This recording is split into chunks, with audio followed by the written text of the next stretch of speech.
शंकर प्रसाद के महाकाव्य पर आधारित नृत्य नाटिका कामायनी, आलेख एवं निर्देशन श्री मनोज नायर, प्रस्तुति परिकल्पना डॉक्टर श्रुति कीर्ति बारिक, अवधि लगभग।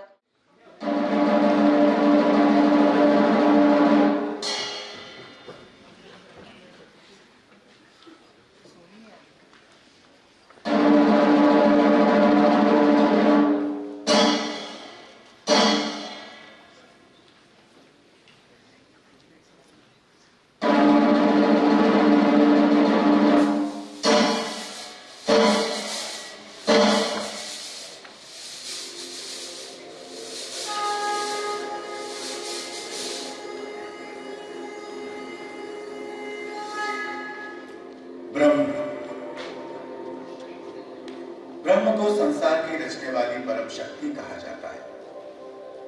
ब्रह्म ही समय है, समय अनंत है। मनुष्य अपने जीवन काल में औसतन 100 वर्ष पूरे करता है। 100 वर्ष की आयु ब्रह्मा की भी मानी जाती है, परंतु मनुष्य और ब्रह्म के दिन में अंतर है।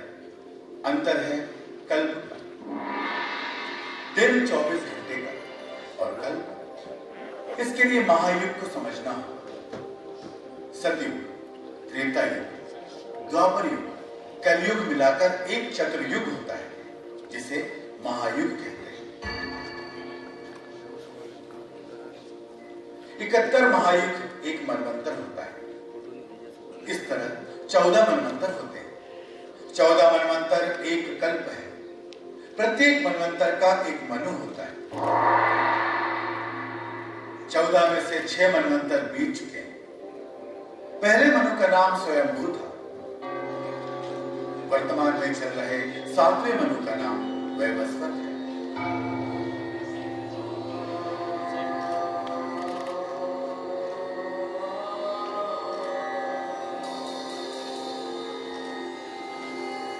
महाकवि जयशंकर प्रसाद द्वारा रचित महाकाव्य कामायनी के नायक यही वैवस्वत मनु है, जो मानव सभ्यता के आदि पुरुष कहे जाते हैं।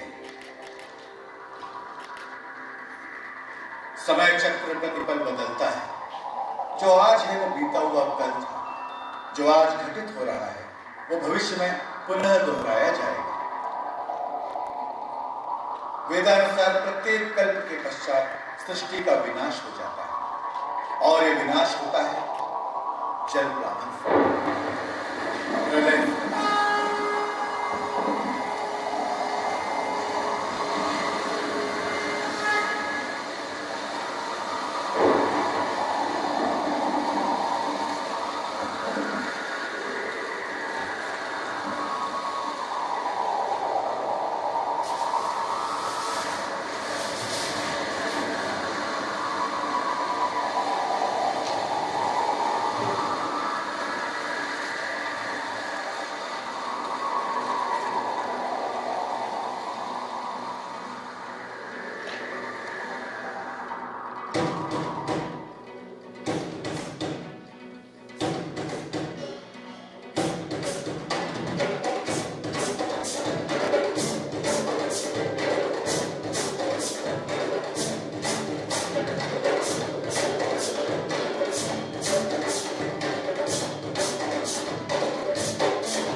काला शासन चक्र मृत्यु का कब तक चला न स्मरण रहा। महामत्स्य का एक चपेटा दीन बोध का मरण रहा। मनु की नाव हिमालय की ऊंचाई पर ठहर जाती है और वो एक हिम शिखर पर अपने आप को सुरक्षित पाती है। पहले सर्गानुसार वो चिंतित है विनाश के इस दृश्य को देखकर। जहां पर उन्हें देवों के अतीत का वैभव और विलासतापूर्ण जीवन याद आता है।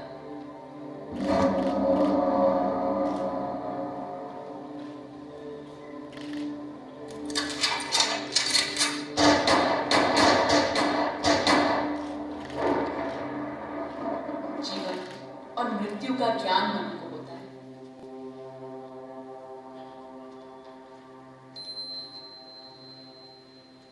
हिमगिरी के उत्तुंग शिखर पर बैठ शिला की शीतल छाव, एक पुरुष भीगे नयनों से देख रहा था प्रलय प्रभा।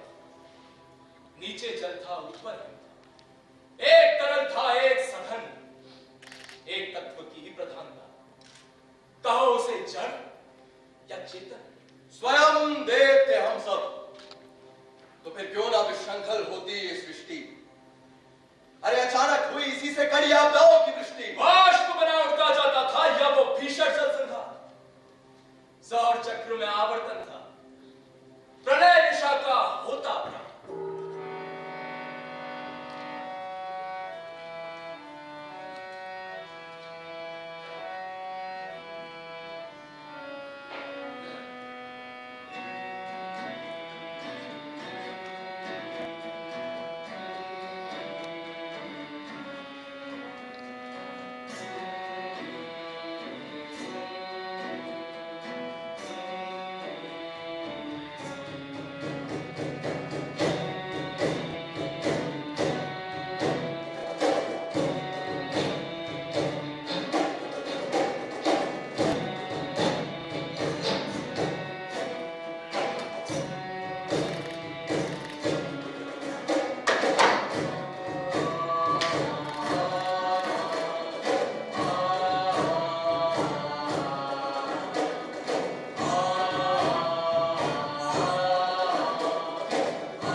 जल पावन के बाद ही प्रकृति सामान्य होने के साथ अपना सुंदर रूप बिखेरती है,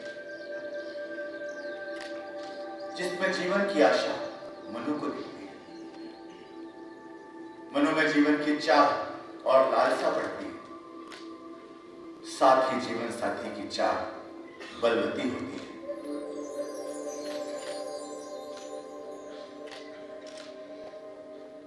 उषा सुनहले तीर बरसती जय लक्ष्मी सी उदित हुई। उधर पराजित काल रात्रि भी जल में अंतर निहित हुई। वाक यज्ञ करना निश्चित कर लगे शालियों को चुनने। उधर वहनी ज्वाला भी अपना लगी धूम पर थी बुनने। अग्निहोत्र अवशिष्ट अन्न कुछ कहीं दूर रखाते थे। होगा इससे तृप्त अपरिचित समझ सहज सुख पाते थे। न भो जगी अनादि वासना मधुर प्राकृतिक भूख समान। चिर परिचित सा चाह रहा था द्वंद सुखद करके अभिमान।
मनु के साधारण जीवन में एक बदलाव आता है, जहां उनका परिचय गांधार देश की एक सुंदर बाला से होता है।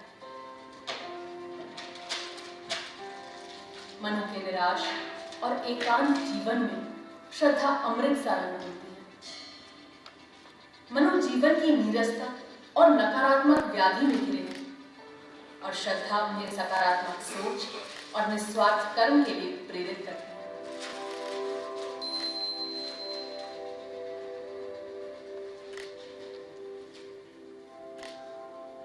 कौन हो तुम? संस्कृति जलनिधि तीर तरंगों से फेंकी मणि है, कर रहे निर्जन का चुपचाप प्रभा की धारा से अभिषेक।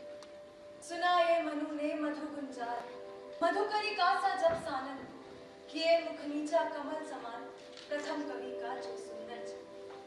अकेले तुम कैसे असहाय अजन कर सकते? तुच्छ विचार तपस्वी आकर्षण से हीन कर सके नहीं आत्मविस्तार। और ये क्या तुम सुनते नहीं विधाता का मंगल वरदान? शक्तिशाली हो, विजय करो, विश्व में गूंज रहा जय।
श्रद्धा से मिलने के पश्चात मनु सौंदर्य का भोग करना चाहते हैं।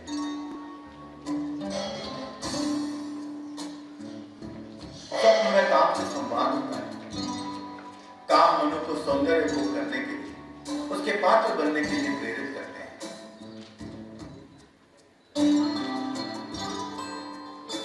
प्रेम कला की गहरी बातों को जानने से पहले ही मनु का स्वप्न टूट जाता है।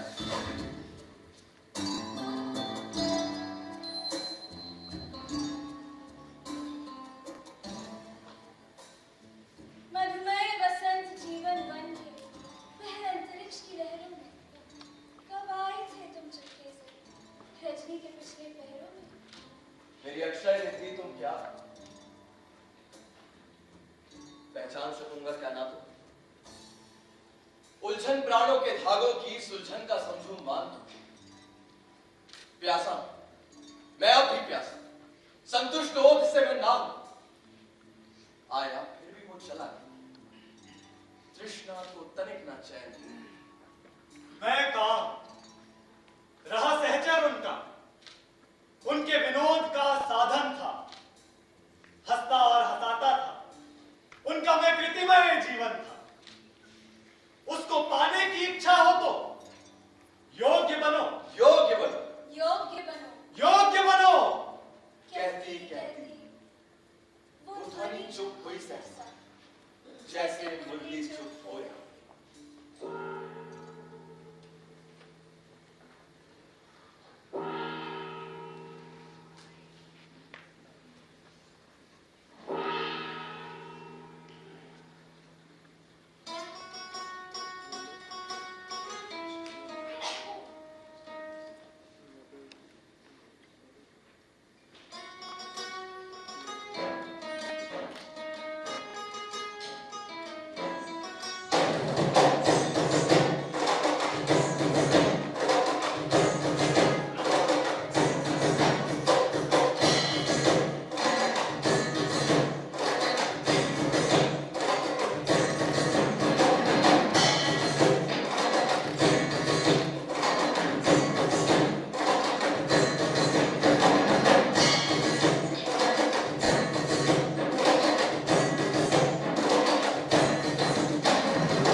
मनु श्रद्धा एक दूसरे को समझ रहे थे, परंतु मन और तन से अभी दूरी थी। श्रद्धा के जानवरों के प्रति प्रेम से मनु के मन में ईर्ष्या का भाव उत्पन्न होता है। श्रद्धा मनु के भावों को समझती है और उसे मना लेती है। श्रद्धा के स्पर्श से ही मनु के भाव बदल जाते हैं। वो फिर श्रद्धा को पाने की लालसा में उसके पास जाना चाहते हैं, परंतु लज्जा का आवरण दोनों को दूर करता है।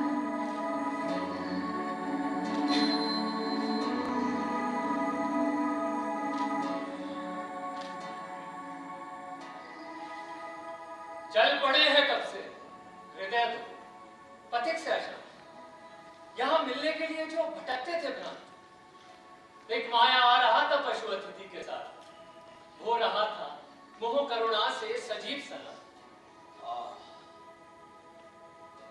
ये पशु और इतना सरल सुंदर पल रहे मेरे दिए जो अन्य से इसके। वासना की मधुर छाया, श्वास, बल, विश्राम, हृदय की सौंदर्य प्रतिमा, कौन तुम झगड़ा। आज ले लो चेतना का ये समर्पण दान, विश्व रानी सुंदरी नारी जगत की मान। मैं दुर्बल, कहो क्या ले सकूंगी दान, वो जिसे उपभोग करने में विकल हो गया।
लज्जा नारी का आभूषण है।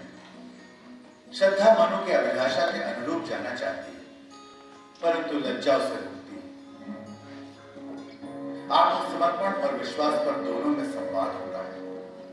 लज्जा कहती है, मैं तुम्हें सचेत करने आई हूं, तुम्हें मर्यादा में रहना चाहिए और सदाचार के पथ पर चलना चाहिए। परंतु श्रद्धा का मनु के प्रति समर्पण देख लज्जा उसे आशीष देती है और कहती है, विश्वास के सहारे अमृत के झरने की भांति हमेशा बहती रहो।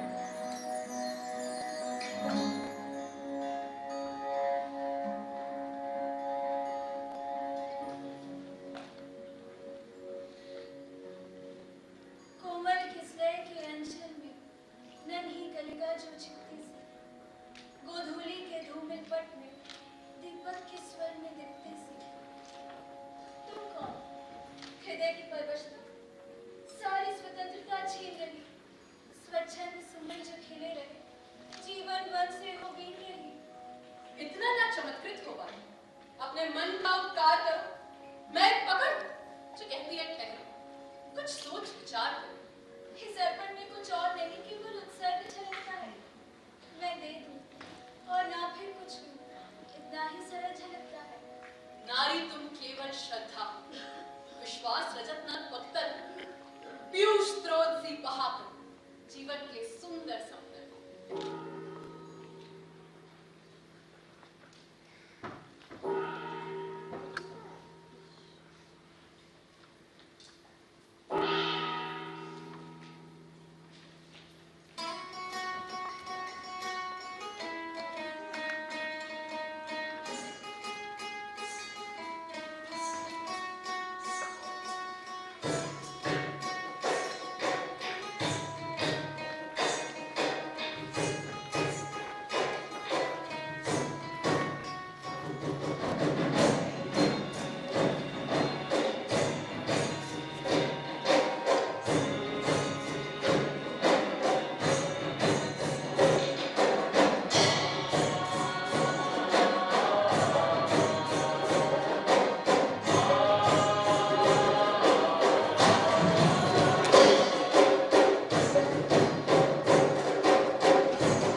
मनु का जन्म कर्म को साधने के लिए हुआ था और वो इसे साधने के लिए अपने अंदर नए उत्साह को संचारित करने के लिए भोग और सोम रस पान करना चाहते हैं। और इस काम में उन्हें सहायता दो असुर किलाद और आकुली से मिलती है जो प्रलय में बच गए थे। मनु को लगता है इस बदलाव से, इस उत्साह से वो श्रद्धा को प्रसन्न कर लेगा, परंतु परिणाम कुछ और ही निकलता है। श्रद्धा पशु हत्या से दुखी हो जाती है। मनु स्वयं के जीवन को बहुमूल्य बताता है और उसी जीवन शैली को स्वर्ग की तुलना देता है। लेकिन श्रद्धा मनु की बात को नकारती है और प्राणियों के प्रति स्नेह, अहिंसा, स्वार्थ, त्याग और सेवा को कर्म बताती है। मनु श्रद्धा की इस बात को उस क्षण के लिए मानता है और सोम रस का बात उसकी तरफ बढ़ा देता है और उसे मना लेता है।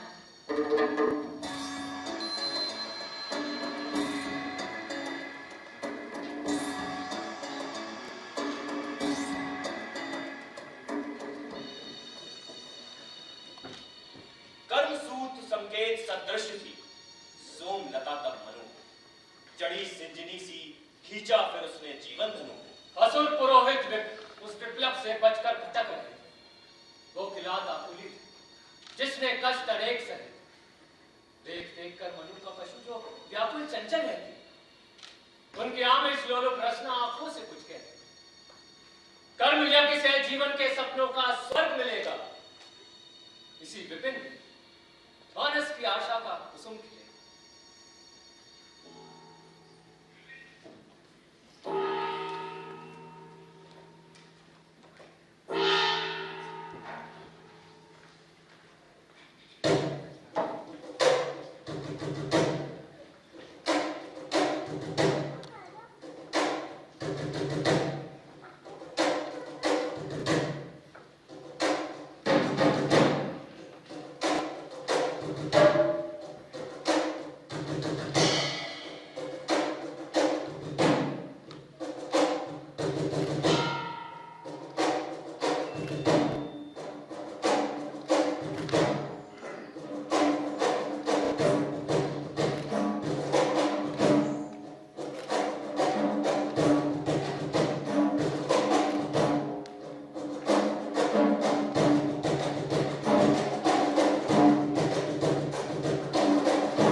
श्रद्धा गर्भ से वो भावी अतिथि के लिए व्यवस्था कर रही है, कतली ऊन से परिधान बना रही है। मनु को अब श्रद्धा में वो पुराना आकर्षण और उत्साह नहीं दिखता। श्रद्धा अपनी अवस्था मनु को बताती है, नए अतिथि का समाचार देती है। होने वाले शिशु के लिए श्रद्धा का प्रेम मनु को विचलित करता है और नए अतिथि के लिए उसके मन में ईर्ष्या का भाव जगता है। मनु श्रद्धा को छोड़कर चला जाता है।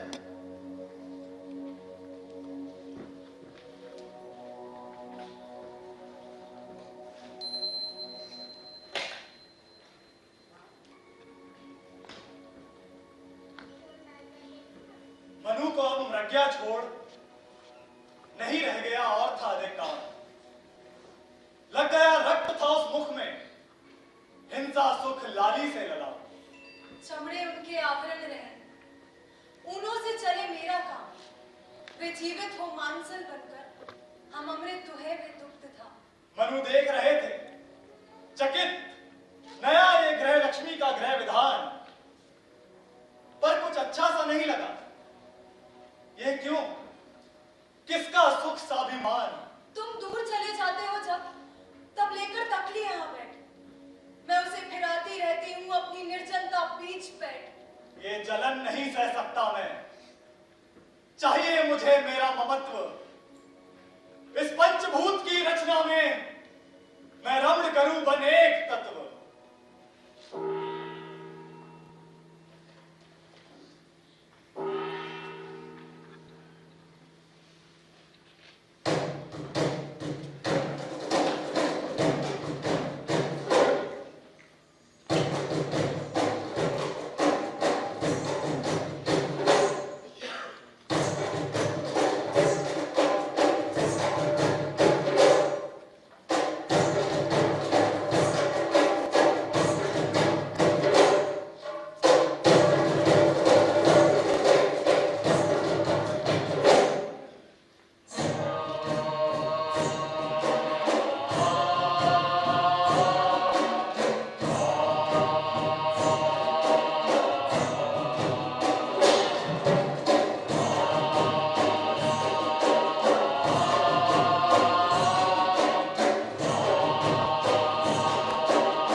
लक्ष्यहीन मनु भटकते हुए सारस्वत प्रदेश पहुंच जाते हैं, जहां पर उन्हें अब तक के किए कर्म स्मरण होते हैं। देवता और असुर में भिन्नता है। देवता स्वयं को संसार का स्वामी मानते हैं और असुर देह सुख को महत्व देते हैं। सुर असुर का संघर्ष मनु के मन में हो रहा था।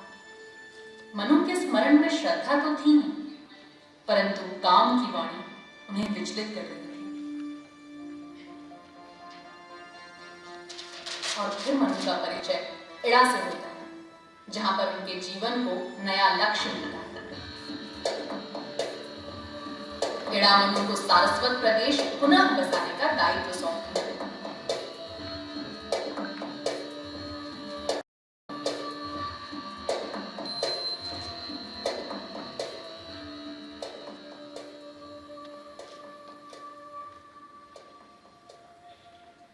इस विजन प्रांत में बिलक रही मेरी पुकार उत्तर न मिला। लू सा झुलसाता दौड़ रहा कब मुझसे कोई फूल। उस रम्य फलक पर नवल चित्र सी प्रकट हुई सुंदर। वो नयन महोत्सव की प्रतीक व अम्लान नलिन की नम। भांति हलचल से चंचल हो उठा देश ही था मेरा। इसमें अब तक हो पड़ी इस आशा से आए दिन मेरा। सबका नियमन शासन करते बस बढ़ा चलो अपनी क्षमता। अब तुम ही इसके निर्णायक हो कहीं विषमता या समता।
मनु के छोड़ जाने के बाद श्रद्धा का जीवन नीरस हो जाता है। इस नीरस जीवन में आशा उसकी संतान मानव है, जो उसे मां कह के पुकारता है। श्रद्धा को स्वप्न में मनु का वैभव दिखता है। मनु सारस्वत प्रदेश का राजा है। लेकिन सब कुछ पाने के बाद भी प्यासा है। मनोबलात् ही इड़ा को वश में करना चाहता है, जिसके फलस्वरूप पूरा तंत्र और प्रकृति सब मनु के विरुद्ध हो जाते हैं। देवीय प्रकोप और सारी ईश्वरीय शक्तियां क्रोधित हो जाती हैं। सत्य और भ्रम की सोच में सारी रात बीत जाती है।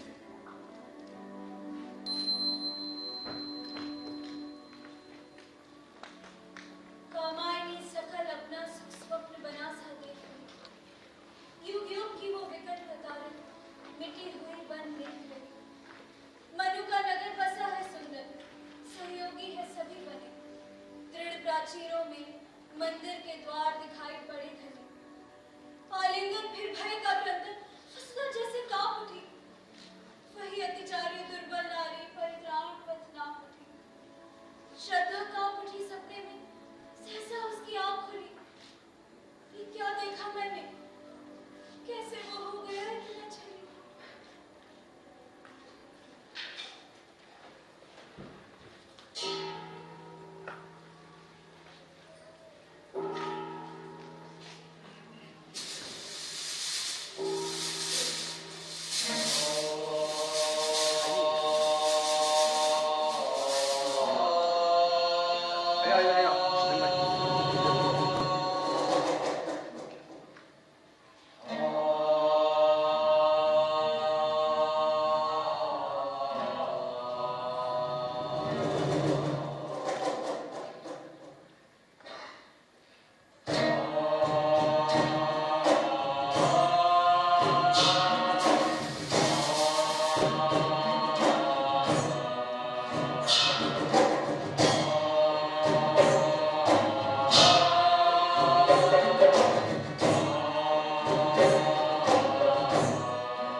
श्रद्धा का स्वप्न जैसे सत्य हो। सारस्वत प्रदेश जहाँ का शासन मनु के हाथ में है, वहाँ प्रजा में अराजकता फैली। मनु ने नियम कानून तो बनाए, लेकिन स्वयं उस पर चलने के लिए प्रतिबद्ध नहीं था। मनु सारस्वत प्रदेश पर अपना अधिकार चाहता है। भोग विलास के वशीभूत मनु इड़ा को भी अपनाना चाहता है। इधर इड़ा जो स्वयं बुद्धि है, मनु को प्रजापति मानती है और स्वयं को प्रजा। मनु के इस अनैतिक विचार को नकारती है। प्रजा द्वार पर मनु के विरुद्ध विकराल रूप को आकार दे रही है। इधर क्रोध और काम पाश में बंधकर मनु इड़ा को जकड़ता है। उसी समय से द्वार टूटता है और मनु विप्लवकारी प्रजा आमने सामने होती। प्रजा के साथ असुर आकुली और किलाट भी हैं, जो अवसर की तलाश में रहते हैं। दोनों पक्षों में युद्ध होता है और मनु रक्त रंजित हो धरा पर गिरते हैं।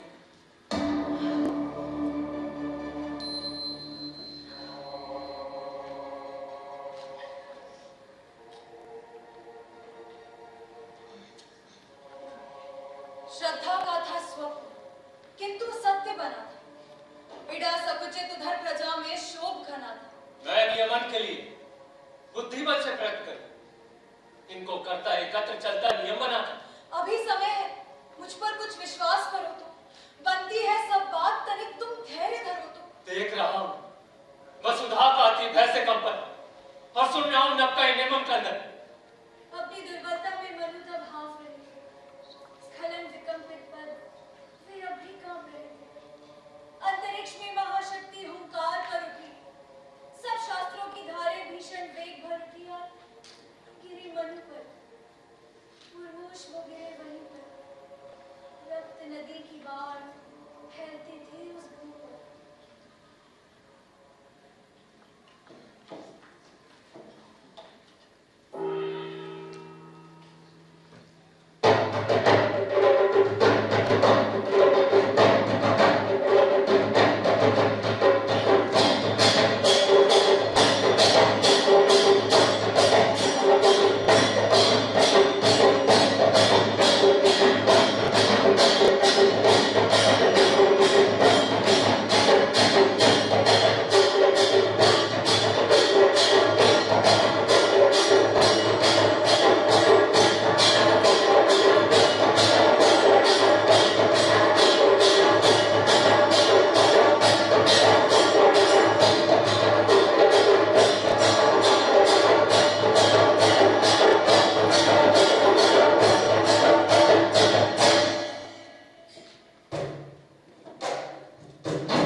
मनु के मन का संघर्ष, सारस्वत प्रदेश का संघर्ष एक खूनी संघर्ष के बाद शांत हो जाता है। इड़ा मनु के चरित्र पर, उसके विवेक पर, शासन पर, स्नेह पर विचार कर रही है। अंदर ही अंदर अपने निर्णय पर, मनु की करनी पर दुखी। अपराधी मनु का रक्तासित शरीर धरा पर पड़ा है। उसी समय स्वप्न के अनुमान से श्रद्धा सारस्वत प्रदेश पहुंचती है अपने किशोर पुत्र के साथ और अपने स्वप्न को सत्य पाती है। मूर्छित मनु जागता है। श्रद्धा और पुत्र मानव को देख व्याकुल होता है, अपनी पुरानी त्रुटियों को स्मरण करता है। परिवार एक तो होता है, किंतु अपनी अज्ञानता का आभास कर मनु एक रात सभी को छोड़कर निकल पड़ता है।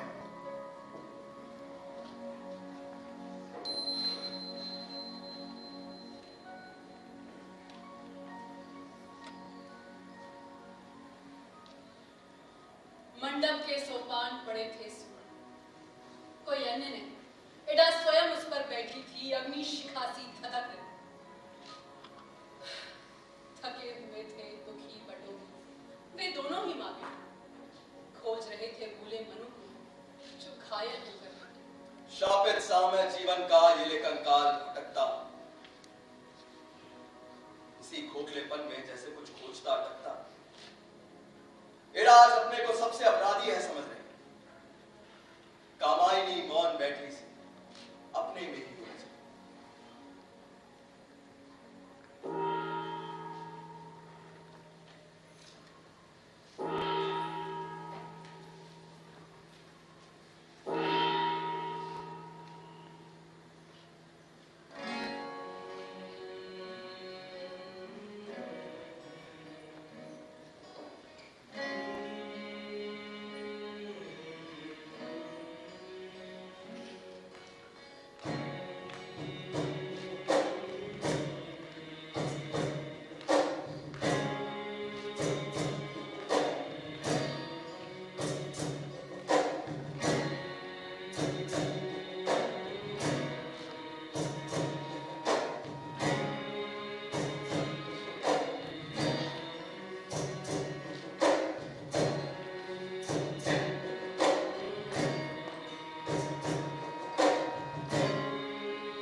जाने के बाद इड़ा और श्रद्धा के बीच संवाद होता है और इस संवाद का सार संपूर्ण काव्य का दर्शन प्रस्तुत होता है।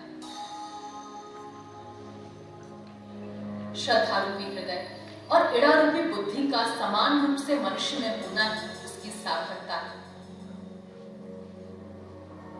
श्रद्धा और इड़ा दोनों ही सर्ग में अपराध बोध और क्षमा याचना के बिंदु पर संवाद करते हैं।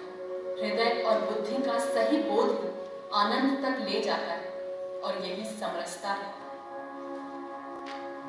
पुत्र मानव को इड़ा को सौंपकर श्रद्धा मनु को खोजने निकल पड़ती है।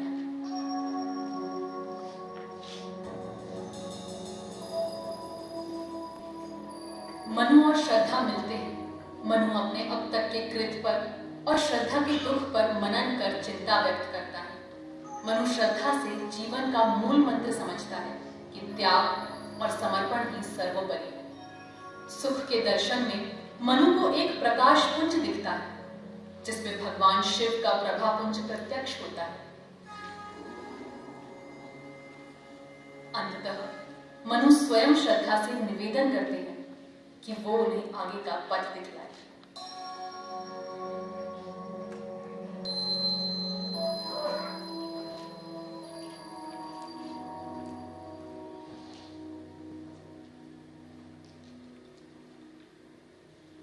वो चंद्रहीन थी एक रात जिसमें सोया था स्वच्छ प्राण, चुपचाप खड़ी थी वृक्ष पर, सुनती जैसे कुछ निजी बात। मैं आज अकंचित पाती हूँ, अपने को नहीं सुहाती हूँ।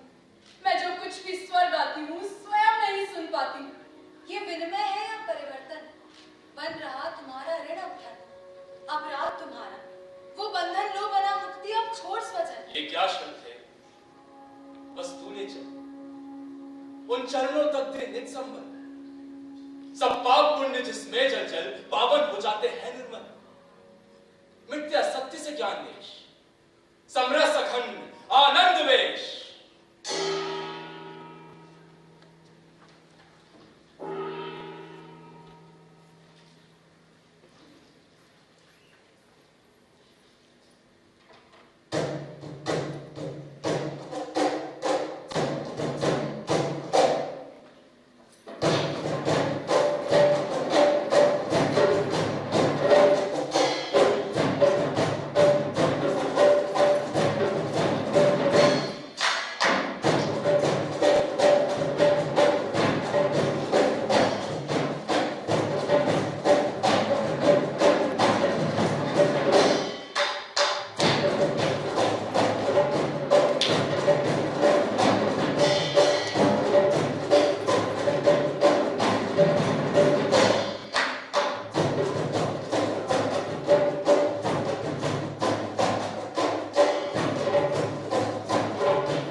श्रद्धा और मनु हिमालय की यात्रा पर निकल पड़ते हैं। मनु हिमालय की ओर कठिन चढ़ाई चढ़ते राह की सौंदर्य शीत लहर और कभी न खत्म होने वाली खड़ी राह में अपने आप को अनुकूल नहीं पाते। श्रद्धा के संबल और प्रेरणा से अंततः वे एक समतल प्रदेश में पहुंचते हैं। थके हारे मनु को वहां एक इंद्रजाल सा अलौकिक दृश्य दिखता है। यहाँ 3 प्रकाश पुंज दिखाई पड़ते हैं। विस्मय सा मनु प्रश्न लिए उन 3 बिंदुओं को देखता है। श्रद्धा उन्हें 3 लोक या त्रिपुर के नाम से मनु को समझाती है। पहला बिंदु इच्छा है। जो सौम्यता लिए हुए है, दूसरा मलिन सा श्याम रंग सा बिंदु कर्मलोक है, और जो रजत से भी उज्जवल बिंदु है वो ज्ञान लोक है। ये तीन बिंदु का एक होना ही समरसता है।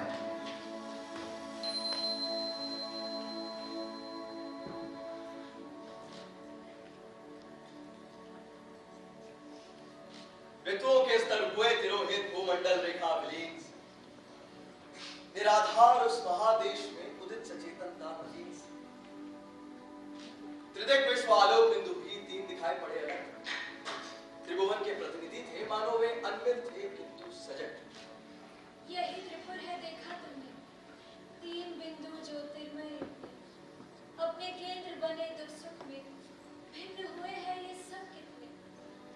ज्ञान दूर कुछ क्रिया भिन्न है, इच्छा क्यों पूरी हो मन की, एक दूसरे से ना मिल सके, ये विडंबना है जीवन की। स्वप्न स्वाप जागरण भस्म है, इच्छा क्रिया ज्ञान मिल एक लय थे। दिव्य अनाहत पर निनाद में श्रद्धा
आनंद सर्ग में इड़ा और मानव सारस्वत नगर वासियों के साथ कैलाश मानसरोवर की तीर्थ यात्रा को निकल पड़े। इड़ा साथ यात्रा कर रहे बालकों के प्रश्नों का समाधान करते जा रही है। साथ में उनके नंदी है जो सोमलताओं से सुशोभित है, जो धर्म का प्रतीक है।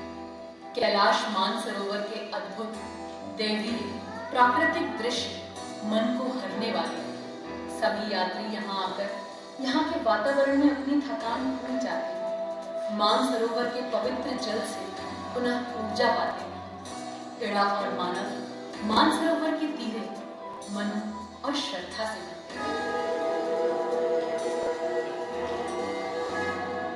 सभी पात्र बीते कर्म का प्रायश्चित कर कैलाश पर्वत के समक्ष नतमस्तक होते हैं। लताएं झूमने लगती हैं, पक्षी का मधुर कलरव कानों में रस घोल रहा है। फूलों की सुगंध पवन के माध्यम से चारों ओर फैल रही। हिमखंड मणिदीप से चमकने लगे। हिमालय का ये रमणीय विहंगम दृश्य देखकर सब झूम उठते हैं। आपसी द्वेष, भेदभाव, ईर्ष्या को भूलकर एक दूसरे की विशेषताओं को समझने लगे। सभी को समरसता का ज्ञान होता है और अखंड आनंद का अनुभव होता है।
नाटिका कामायनी का प्रदर्शन अभी हो रहा था। प्रस्तुति चैतन्य सोशियो कल्चरल सोसाइटी भोपाल की थी। सभी कलाकार और मंच पर सहयोगी कलाकार से मंच पर आने का अनुरोध है। साथ ही इस नृत्य नाटिका के निदेशक श्री मनोज नायर से निवेदन करूंगी वे कृपया मंच पर आए और इस नृत्य नाटिका की प्रस्तुति और परिकल्पना डॉक्टर श्रोती कीर्ति बारिक कृपया आप भी मंच पर करें। और इस कार्यक्रम के आयोजक कीर्ति परफॉर्मेंस आर्ट्स के सचिव महोदय माधव दादा से निवेदन करूंगी कि वे हमारे आज के इस नृत्य नाटिका के निदेशक का पुष्पगुच्छ शॉल श्रीफल से स्वागत करें। जोरदार तालियां।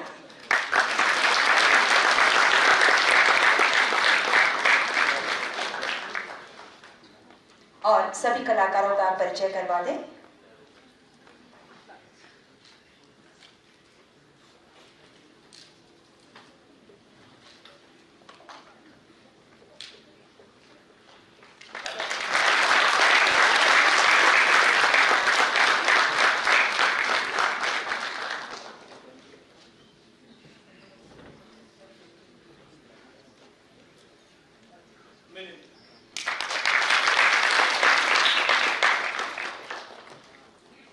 प्रियंका,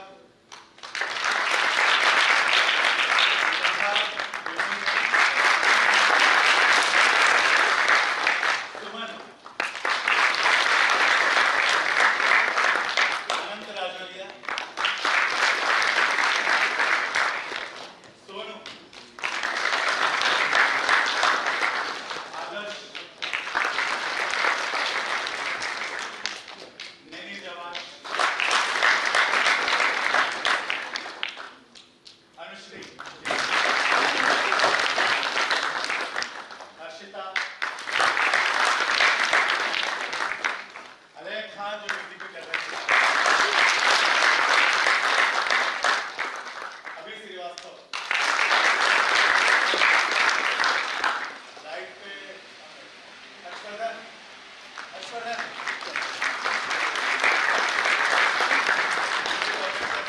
अमित,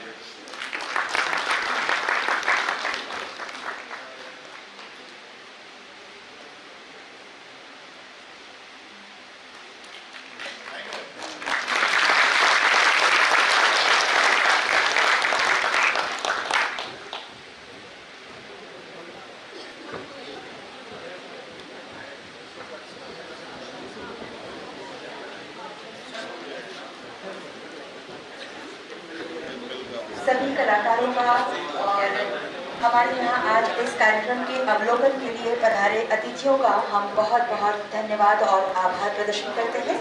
और कल इसी कार्यक्रम में आप देखेंगे नाटक संत तुकाराम रंगशीर्ष गोपाल की प्रस्तुति होगी। निदेशक श्री